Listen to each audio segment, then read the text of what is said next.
सुधाकर बडगुजर यांच्यासह 15 माजी नगरसेवक करणार भाजपमध्ये प्रवेश। शेकडो कार्यकर्त्यांसह बडगुजर यांचा ताफा मुंबईच्या दिशेने रवाना। नाशिक महापालिका निवडणुकीपूर्वी गिरीश महाजन यांच्याकडून ठाकरेंना मोठा धक्का।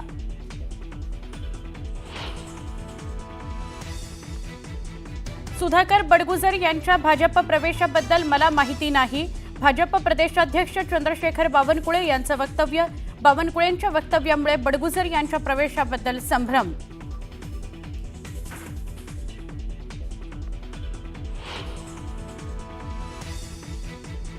केंद्रीय गृहमंत्री अमित शहा 2 दिवसाच्या महाराष्ट्र दौऱ्यावर 20 आणि 21 जूनला मुंबई आणि पुण्यातील कार्यक्रमांना लावणार हजेरी।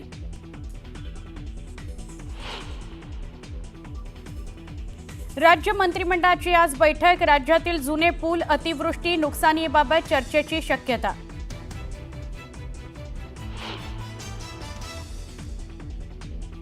लाडकी बहीण योजनेनंतर वारकऱ्यांकरता पुन्हा एकदा निधी पळवापळवी। वारकरी दिंड्यांच्या अनुदानाकरता सामाजिक न्याय विभागाचा निधी वळवला।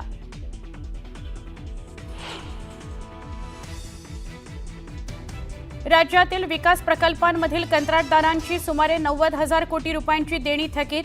देणी फेडण्याकरता राज्य सरकार कर्ज काढणार।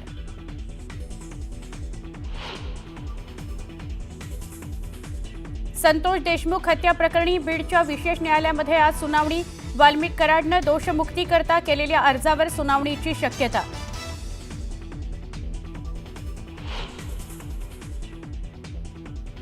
गुजरातमधील अनेक शहरांमध्ये पावसाचा कहर। मुसळधार पावसामुळे नद्यांना पूर। नदीकाठच्या नागरिकांना सतर्कतेचा इशारा।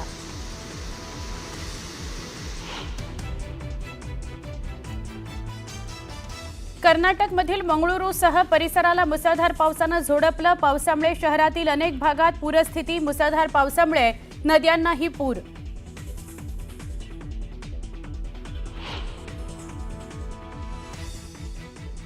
आणि सॅन फ्रान्सिस्कोहून मुंबईला जाणाऱ्या एअर इंडियाच्या विमानात तांत्रिक बिघाड। प्रवाशांना कोलकाता विमानतळावर उतरवलं।